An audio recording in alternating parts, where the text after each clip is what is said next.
ጠቅላይ ሚኒስትር አብይ አህመድ የትግራይ ክልል ጊዜያዊ አስተዳደር ፕሬዝዳንት ሌተናል ጄኔራል ታደሰ ወረደ የህወሓትን እንቅስቃሴ መቋቋም አልቻልኩም ብሎ የፌዴራል መንግስት ጣልቃ ይግባልኝ ብሎ እንዲጠይቅ ማሳሰባቸው ተሰማም። ታደሰ ወረደ ለዚህ ማሳሰቢያ ምላሻቸው ባይሰማም ቀድሞ በነበረ ቃለ መጠይቃቸው ግን የፌዴራል መንግስት ጣልቃ ይግባልኝ ብለው እንደማይጠይቁ ተናግረዋል። በሌላ በኩል ህወሓት አርብ ሚያዝያ 23 ቀን 2018 ዓ.ም በክልሉ ከ6 ዓመት በፊት በተደረገው ምርጫ የተዋቀረው ምክር ቤትና መንግስት ተመልሶ የሚቋቋምበትን መንገድ ሲያጸድቅ ውሏል። ኢራን ለሁለተኛ ዙር ድርድር አዲስ እቅድን ለአሜሪካ አቀረበች። ትራምፕ ግን እቅዱን ብዙም አልወደድኩትም አላረካኝም ማለታቸው ተሰምቷል። ጤና ይስጥልን ኢትዮ ፍሮንቶች ነን። አብራችሁን ስትቆዩ እነዚህን ጉዳዮች በስፋትና በጥልቀት በመረጃና ትንታኔ ትሰማላችሁ። እስከዛው ቻናላችንን ሰብስክራይብ፣ ላይክ እና ሼር እያደረጋችሁ አብራችሁን ቆዩ። ጠቅላይ ሚኒስትር አብይ አህመድ የትግራይ ክልል ጊዜያዊ አስተዳደር ፕሬዝዳንት ሌተናል ጄኔራል ታደሰ ወረደ የህወሓትን እንቅስቃሴ መቋቋም አልቻልኩም ብሎ የፌዴራል መንግስት ጣልቃ ይግባልኝ ብሎ እንዲጠይቅ ማሳሰባቸው ተሰማም። በሌላ በኩል ህዝባዊ ወያኔ ሓርነት ትግራይ ህወሓት በተለያዩ የትግራይ ከተሞችና ወረዳዎች ህገወጥ ተብሎ በነበረው የ2012 ዓ.ም ጳጉሜ ወር ምርጫ የተቋቋመው ምክር ቤትና መንግስት መልሶ እንዲቋቋምና የሌተናል ጄኔራል ታደሰ ወረደ ጊዜ አስተዳደርን ፈርሶ ከ6 ዓመት በፊት በምርጫ ያሸነፈው መንግስት ስልጣኑን ይረከብ የሚል ውሳኔ ሲያስወስን መዋሉን ኢትዮ ፍሮንት ሰምታለች። ሌላ ዙር ጦርነትን ይወልዳል በሚል ከፍተኛ ስጋትን የቀሰቀሰው የትግራይ ክልል የፖለቲካ ጡዘት አሁንም እንደጨመረ ነው። ህወሓት እንደዛተውም በፕሪቶሪያው የሰላም ስምምነት ውድቅ እንዲሆን ከስምምነት ተደርሶበት የነበረውን በ2012 ዓ.ም ምርጫ የተመሰረተውን መንግስት የመመለሱን ነገር አርብ ሚያዝያ 23 ቀን 2018 ዓ.ም የወረዳና የክልል ምክር ቤቶችንና ህዝባዊ ውይይቶች እንዲደረጉ በማድረግ ሲያጸድቅ ውሏል። በተመሳሳይም የጠቅላይ ሚኒስትር አብይ አህመድ መንግስት የትግራይ ክልል ጊዜ አስተዳደር ፕሬዝዳንት ታደሰ ወረደ የፌዴራል መንግስት ጣልቃ ገብቶ የህወሓትን ድርጊት እንዲያስቆም ጥያቄን እንዲያቀርብ ማዘዛቸውም ተሰምቷል። ሆኖም ለዚህ የፌዴራል መንግስት ትዕዛዝ ሌተናል ጄኔራል ታደሰ ወረደ የሰጡትን ምላሽ ማወቅ ባንችልም ጄኔራሉ ሮብ ምሽት ከሪዮት ሚዲያ ጋር አድርገውት በነበረው ቆይታ ህወሓት የሚያደርገውን የመንግስት ግልበጣ ተከትሎ የፌዴራል መንግስት ጣልቃ ይግባ ብዬ አልጠይቅም ብለዋል። ሌተናል ጄኔራል ታደሰ ወረደ በቃለ ምልልሱ ላይ የማስረክበው ምንም ነገር የለም፣ ርክክብ በሚባል ሰው ሰራሽ ጨዋታ ውስጥ አልገባም፣ መብቱ እንዳለኝ ባውቅም የፌዴራል መንግስት ጣልቃ እንዲገባ ጥሪ አላደርግም ብለዋል። ያሁኑ የጊዜያዊ አስተዳደሩ ፕሬዝዳንት ታደሰ ወረደ ህወሓት በክልሉ የሚያደርገው እንቅስቃሴ እዚህ ደረጃ ደርሶ እሳቸው የፌዴራል መንግስት ጣልቃ እንዲገባ ካልጠየቁ የጠቅላይ ሚኒስትር አብይ አህመድ መንግስት በክልሉ ያለውን ሁኔታ እንዴት መቆጣጠር እንደሚጀምር ገና ግልጽ አልሆነም። እየተሰሙ እንዳሉ መረጃዎች ከሆነ ህወሓት በቀጣይ ቀናት በክልሉ በ2012 ዓ.ም ጳጉሜ ወር ላይ በተደረገው ምርጫ የተቋቋመውን ምክር ቤት በመጥራት የክልሉን ፕሬዝዳንትና ምክትል ፕሬዝዳንት በመሰየም መንግስት ሊያቋቁም ይችላል። ምንም እንኳን ከ6 ዓመት በፊት በተደረገው ምርጫ ተመረጡ የተባሉት ዛሬ ላይ ሁሉም ክልል ውስጥ በአካልም በህይወትም የሌሉ ቢሆንም ይህ ከሆነ ታዲያ ከቀናት በኋላ በትግራይ ክልል በጠቅላይ ሚኒስትር አብይ አህመድ የተሾሙት የጊዜ አስተዳደሩ ፕሬዝዳንት ታደሰ ወረደና ህወሓት የሚያቋቁመው መንግስት ፕሬዝዳንት በጥቅሉም ሁለት ፕሬዝዳንቶች ይኖራሉ ማለት ነው። ይህ የሚፈጥረው የፖለቲካ ችግር ነው ጦርነት ቀስቃሽ ይሆናል በሚል የተፈራው። እንግሊዝና የአውሮፓ ህብረትም ከወዲሁ ይህ የክልሉ ውጥረት የፕሪቶሪያው ስምምነት ያመጣውን ሰላም እንዳይነድ ጥንቃቄ እንዲደረግ ሲጠይቁም ተሰምተዋል።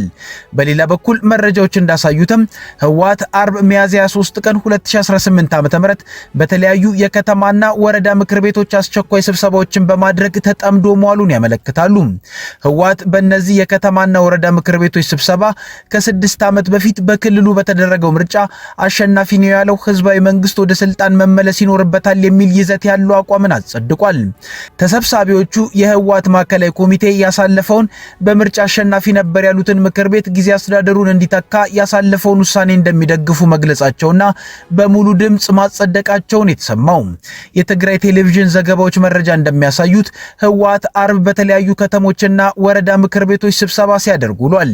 ከነዚህ መካከል የአክሱም፣ አዲግራት፣ ውቅሮ፣ ሽረ እንደስላሴ፣ ሽራሮ፣ ራያ አላማጣ፣ ማይጨው ከተማ ምክር ቤቶችና ኢሮብ፣ ሰባ እንደርታ፣ ጽራህ፣ ታታይ፣ ቁራ ባሮ እንዲሁም በሌሎች በርካታ የወረዳ ምክር ቤቶች አስቸኳይ ስብሰባዎችን ሲያደርጉ ውሏል። በስብሰባውም ህዝባዊ መንግስቱ የትግራይ ክልል ስልጣንን መቆጣጠር አለበት ከሚለው ሐሳብ በተጨማሪ በፌዴራል መንግስት የተሰየመው የክልሉ ጊዜያዊ አስተዳደር የትግራይን ሉዓላዊነትና አንድነትን የማስጠበቅ የተፈናቀሉትን የመመለስና የፕሪቶሪያውን ስምምነት የማስከበር አቅም እንደሌለው መገለጹ ተዘግቧል። የትግራይ ህዝብ ብቸኛ ከችግር መውጫ መንገዱም ከ2.8 ሚሊዮን በላይ በሆነ ህዝብ የተመረጠው መንግስት መሆኑ መነሳቱም ተገልጿል። ምክር ቤቶቹ የህወሓት ማዕከላዊ ኮሚቴ በህዝብ ተመርጧል ያለውን የክልሉን መንግስት ወደ ስልጣን ለመመለስ ያሳለፈውን ውሳኔ መደገፋቸውንም ነው እየወጡ ያሉ መረጃዎች የሚያሳዩት። ይህም ሁኔታ በህወሓትና በፌዴራል መንግስት መካከል ያለውን ልዩነት ይበልጥ እንዳያሰፋና ነገሮችን ወደ ዳግም ግጭት እንዳይወስዳቸው ተሰግቷል። ምንም እንኳን የፌዴራል መንግስት የህወሓትን ውሳኔና እንቅስቃሴ ተከትሎ የሰጠው ግልጽ አስተያየት ባይኖርም የቀድሞ የክልሉ ጊዜያዊ አስተዳደር ፕሬዝዳንት ጌታቸው ረዳ የጊዜያዊ አስተዳደሩ ፕሬዝዳንት በነበሩበት ወቅት ከህወሓት ጋር በመወገን በስራዎቻቸው ላይ ጫና ይፈጥሩ እንደነበር የሚነገርላቸው ያሁኑ የክልሉ ጊዜያዊ ርዕሰ መስተዳድር ታደሰ ወረደ የህወሓትን እንቅስቃሴ እየተቃወሙ ቆይተዋል።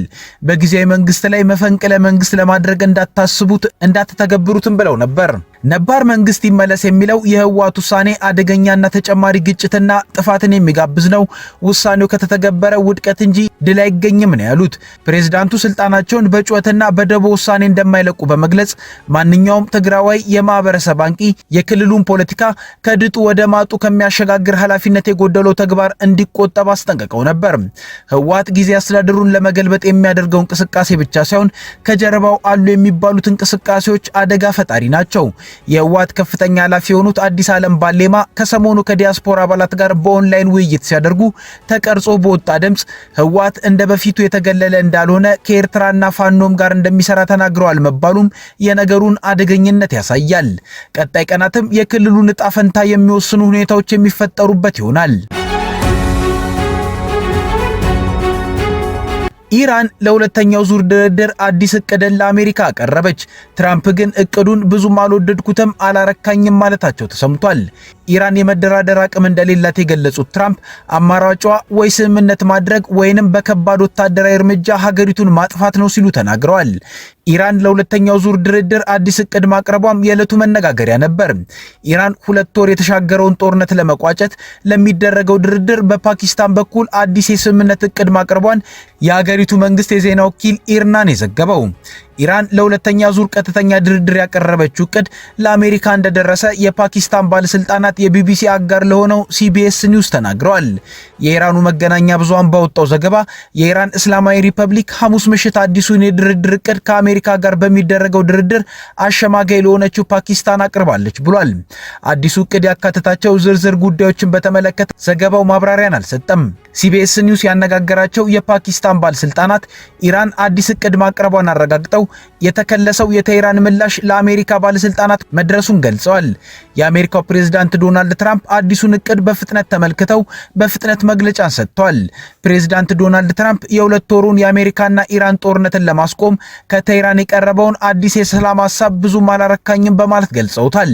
ትራምፕ በዋይት ሃውስ በሰጡት መግለጫ ኢራን ስምምነት ለማድረግ ብትፈልግም ያቀረበችው ሐሳብ ግን ተቀባይነት የሌላቸው ነጥቦች እንዳሉበት አንስተዋል። ኢራን ስምምነት ትፈልጋለች፣ ምክንያቱም ወታደራዊ አቅሟ ተማጧል ያሉት ትራምፕ በቀረበው ሰነድ ግን እንዳረኩና ኢራን መስማማት የምትችልበት ደረጃ ላይ መሆኗን እንደሚጠራጠሩም ተናግረዋል። በኢራን ከፍተኛ አመራሮች መካከል ከባድ አለመግባባት እንዳለ የገለጹት ፕሬዝዳንቱ ይህም የሰላም ሂደቱን አስቸጋሪ እንዳደረገው ጠቁመዋል። ፓኪስታን በሽምግልናው የቀጠለች ሲሆን አዲሱ የኢራን የሰላም ሐሳብ ለአሜሪካ ያቀረቡትም የፓኪስታን ባለስልጣን ናቸው። ትራምፕ ለፓኪስታን ጠቅላይ ሚኒስትር ሼባዝ ሻሪፍና ለአገሪቱ ፊልድ ማርሻል አሲም ሙኒር ያላቸውን አክብሮትም ገልጸዋል። በአሁኑ ወቅት ያላቸው አማራጭ ወይ ስምምነት ማድረግ ወይንም ኢራንን በከባድ ወታደራዊ እርምጃ ማስጠፋት እንደሆነ ትራምፕ በግልጽ ተናግረዋል። የዩናይትድ ስቴትስ ማዕከላዊ እዝ ሴንትኮም ወታደራዊ አማራጮችን አጥንቶ እንዳቀረበላቸው የተናገሩት ፕሬዝዳንቱ ከሰብአዊነት አንጻር ግን በቦምብ የመደብደብ እርምጃን እንደማይመርጡ ጠቁመዋል ተብሏል። ኢራን ከዚህ በፊት አቅርበው የነበረው የሰላም እቅድ የኒውክሌር ጉዳይን ወደ ጎን እንዲተው እንዲሁም የሁለተኛው ዙር የመጀመሪያው ዙር ንግግር ጦርነቱን ማቆምና የሆርሙዞች መጠን መክፈት ላይ እንዲያተኩር የሚጠይቅ ነበር። ሐሳቡ ያላስደሰታቸው ፕሬዝዳንት ዶናልድ ትራምፕ እቅዱን ውድቅ ማድረጋቸው ይታወሳል። ይጠቀሳል። በትራምፕ በኩል ሙገሳና ምስጋና የቀረበላት ፓኪስታን ከአሜሪካ ጋር በሚኖር ድርድር ይፋዊ አደራዳሪ ሆና እንደምትቀጥልም ኢራን አረጋግጣለች። የኢራን ውጭ ጉዳይ ሚኒስትር ቃል አቀባይ እስማኤል ባጋይ አገራቸው ከአሜሪካ ጋር በሚኖራት የሰላም ውይይት ፓኪስታን ይፋዊ አደራዳሪ መሆኗን አስታውቀዋል። በርካታ ሀገራት ከአሜሪካ ጋር ያላቸውን የሰላም ንግግር ለማመቻቸት መሞከራቸውን ያስታወሱት ቃል አቀባዩ ፓኪስታን ይፋዊ አደራዳሪያችን ናት ብለዋል። ንግግሩን ለመቀጠል ውሳኔ ላይ የሚደረስ ከሆነም በግልጽ እናሳውቃለን ሲሉ በሀገሪቱ ቴሌቪዥን ላይ ቀርበው ተናግረዋል። ከኢትዮ ፍሮንት የዛሬ ጉዳዮቻችን እነዚህ ነበሩ። አብራችሁን ስለቆያችሁ እናመሰግናለን። ቻናላችንን ሰብስክራይብ አድርጉልን። መልካም ጊዜ